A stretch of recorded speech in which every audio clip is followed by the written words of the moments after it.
자율보 트럼프 고유 관세에 훼손된 시진핑의 야망. 트럼프 미국 대통령이 취임하자마자 중국 제품에 10%의 추가 관세를 매기는 행정명령에 서명했다. 25% 추가를 관세를 매긴 캐나다, 멕시코에 비해서 낮지만은 대선 캠페인 때 중국의 60% 추가 관세를 공약했기 때문에 10%를 거치지 않을 것이다.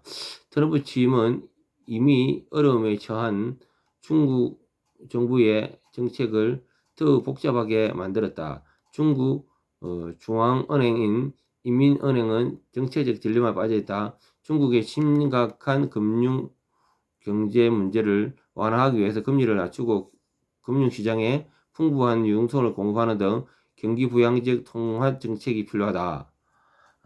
하지만 위안화의 세계적 위상을 높이려는 시진핑 주석 요구로 인해 중앙은행은 정반대로 정책으로 통화의 외환 가치를 지지해야만 했다. 중국의 수입산에 대한 트럼프의 고율 관세 공약은 인민은행에 더 큰 압박을 가하고 있다. 지금까지 인민은행은 동시에 두 가지 상반된 정책 기조로 조금씩 섞어 시행한 것으로 보인다. 하지만 당연히 이런 노력은 어느 쪽의 목적도 적절히 충족시키지 못하고 인민은행은 침체의 길로 들어선 중국 경제를 위해 통화 정책을 완화했지만 위안화 지지를 위해 고통스러운 정도로 느린 속도로 움직였다. 이런 시대는 중국 경제가 문제가 있다는 것이 처음으로 분명해진 것은 2020년에 시작됐다. 2020년 초 인민은행의 기준 대출은 3.8%다. 이후 수년 동안 중앙은행은 금리 3.1%까지 낮춰서 0.7%포인트 하락시켰다. 이는 부동산 위기, 지방정부 재정난, 그리고 청년 실업 등 여러 문제를 해결하는 데 필요한 수준의 조치라고 보여왔다. 인민은행의 미온적인 정책으로 인해 중국 경제, 금융 문제 등이 뼈아프게 드러나고 있다. 이런 과도한 신중함은 세계 무역에서 위안화 위상을 지키는데 별 큰 도움이 되지 못한다.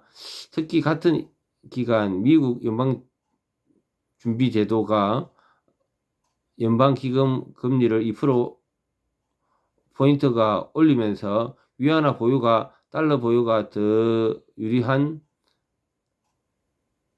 환경 조성이 됐다. 그 결과 위안화는 2022년 초 달러당 63위안에서 7.3위안으로 1.15% 하락했는데 이는 지난 17년 중 가장 낮은 수준이다. 위안화 가치 하락은 위안화의 국제적 지위를 높이고 세계적 교환 수단이자 중앙은행과 글로벌 기업들이 선호하는 준비자산으로 만들려는 시진핑의 야망을 심각하게 훼손됐다. 위안화의 가치 하락은 일부 교육 상대 국들의 수출입 계약을 달러 대신 위안화로 표시하라고 주장하는 시진핑을 곤란하게 만들었다.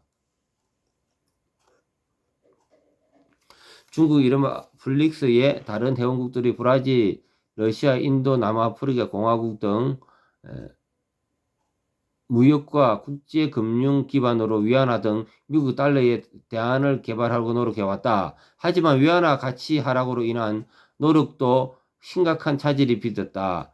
위안화의 지위 하락은 사우디아라비아 투자은행들이 중국이 발행하는 채권을 위안화 아닌 달러로 표시할 것을 고집한 것에서부터 분명히 드러났다. 이런 가운데 트럼프가 내세운 고율 관세가 중국 금융 정부 부분에 어두운 그림자가 들이고 있다. 2018년, 2019년에 미중 무역전쟁 때 그랬듯이 새로운 고율 관세는 중국의 위안화에 더 큰 하향 압력을 가할 것이다. 물론 중국 통화의 가치 하락은 미국 구매자들이 지불하는 중국 제품의 달러 비용을 낮추는 효과가 있다.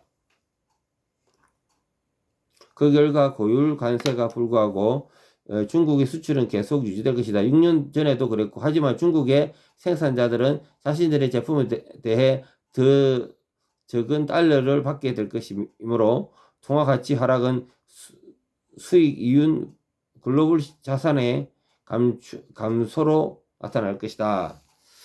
예상되는 것처럼 이런 통화 조정이 다시 일어난다면 어느 정도 중국의 수출과 중국 경제의 추가적인 하락 압력으로부터 보호할 수 있을 것이다. 그러나 이는 위안화의 세계적 지위가 대한 시진핑의 야망과 그 야망이 실현될 경우 중국이 얻을 수 있는 것으로 예상되는 모든 외교적 정책적 위상에 점잖는 차질을 빚을 것이다.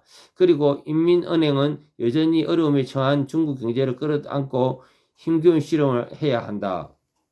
예, 이상으로 컴퓨터TV입니다.